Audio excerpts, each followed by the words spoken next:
untangles. This is my garage, and this is my car.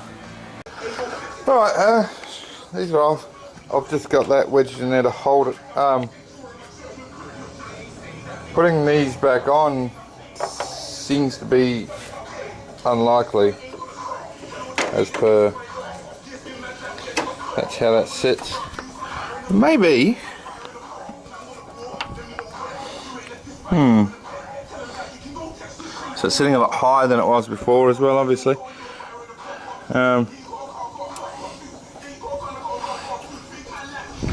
Yeah, I don't want to just drill stick bolts through radiators like a lot of people do. Now this one was this side here.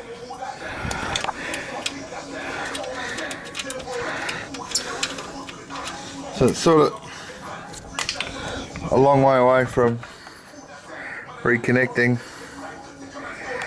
I don't know what you can see. So what I was thinking is maybe just putting some straps up here from these to hold it in at the bottom, which is fairly easy, but then getting it to stay at the top. I can probably do something with that.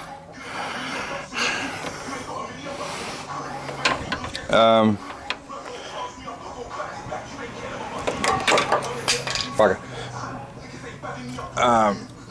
Yeah, put that, have that bolt in, and then have that connect. Let's get these out of the way. I said it's only just sitting there. Okay, so something like that, and then I don't know, bracket from there to there, and there. Bit of angle, maybe, just screw it into that. There's plenty of meat in there. The fan's a long way from that outer edge. And the fan does rotate with it hard against like that. I also check that.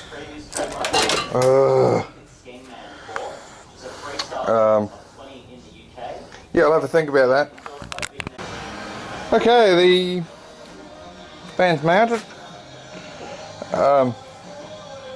It's not perfect, but it'll do for right now, at least until I test it. So yeah, I'll unplug that, unwrap that plug, and there's a cable over there that goes from there to there.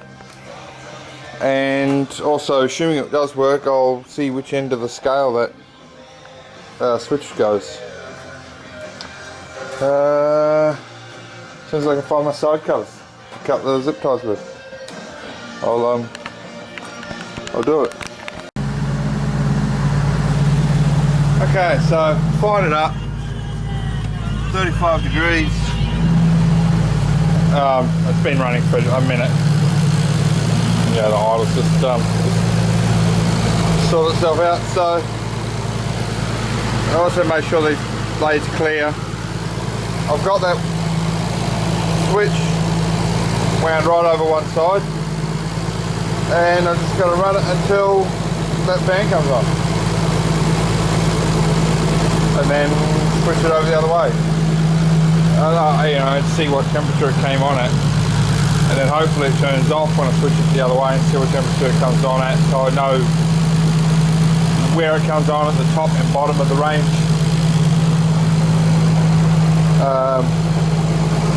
Yeah, additional coolant can't hurt. I just can't see how it could hurt. Shroud probably go on too soon.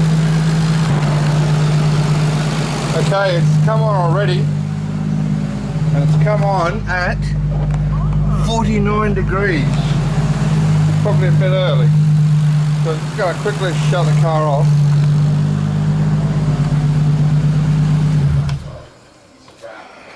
Just because it's close to fingers and stuff, this fan, and I wind this all the way over.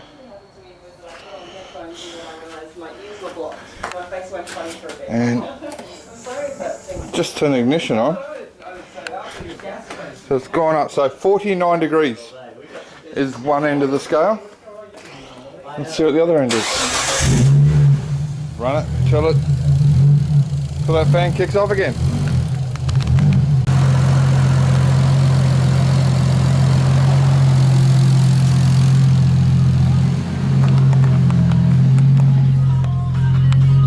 Only 68 degrees.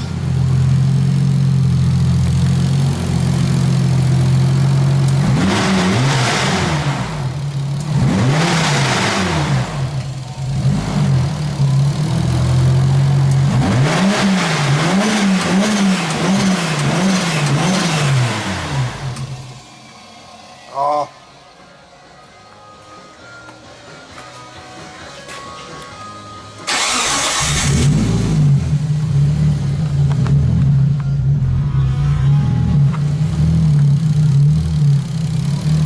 It's 72 degrees now, so it's got some heat into it now.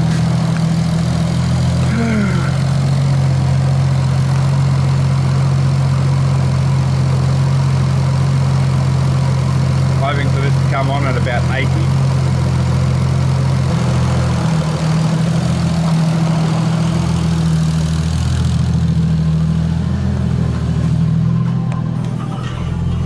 Currently at 78 degrees. Not come on yet.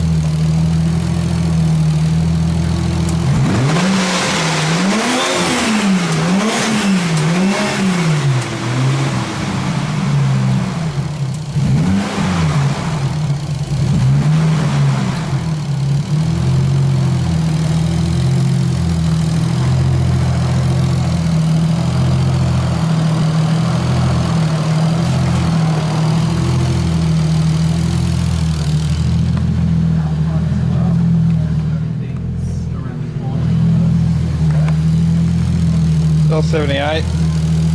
Stupid efficient cooling system. Doesn't look like it's gonna let me get to 80. It's gonna fiddle with the switch.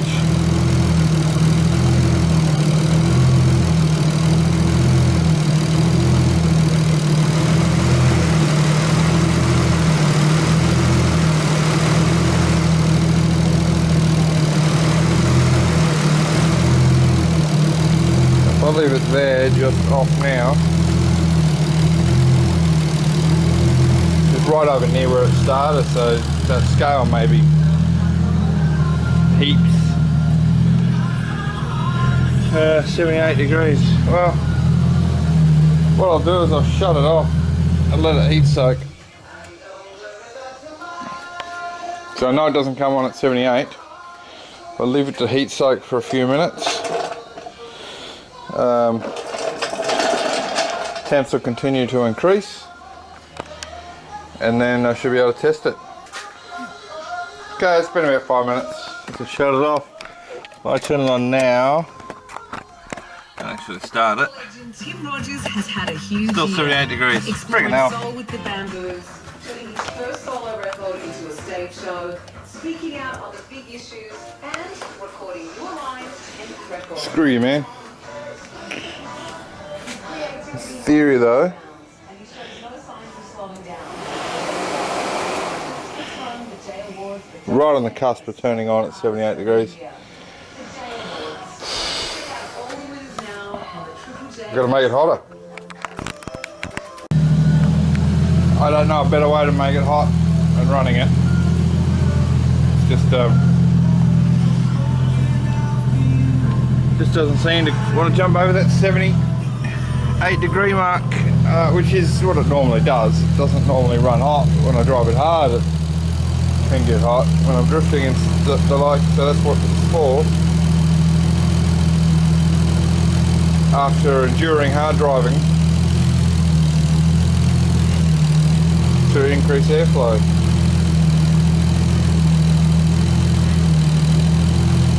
Just gotta wait, the sun's coming through the garage door now, so I can't even sit in front of it.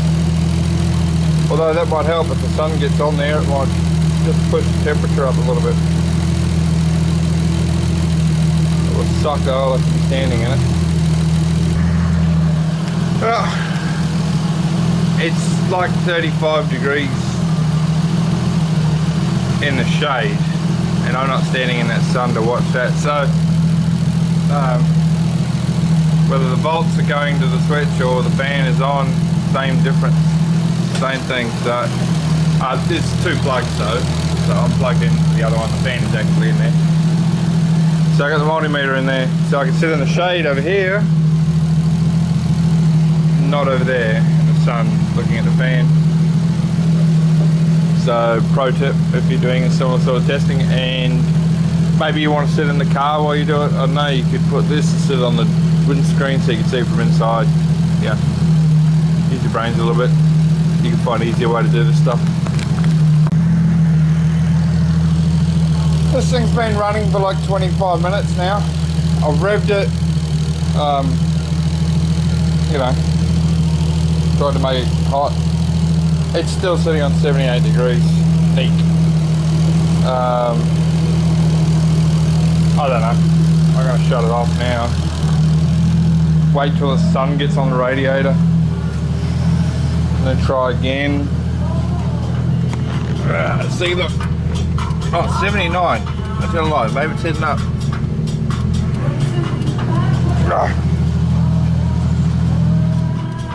Come on, hit 80, you prick. That's the temperature I want. Oh, indicator's on. It's not gonna do it. So I'm gonna shut it off and then try again a little bit later. And you know, if not, I'll put it back together and do it via driving. So, you know, just drive it a bit hard. It should stay cooler driving though with more airflow.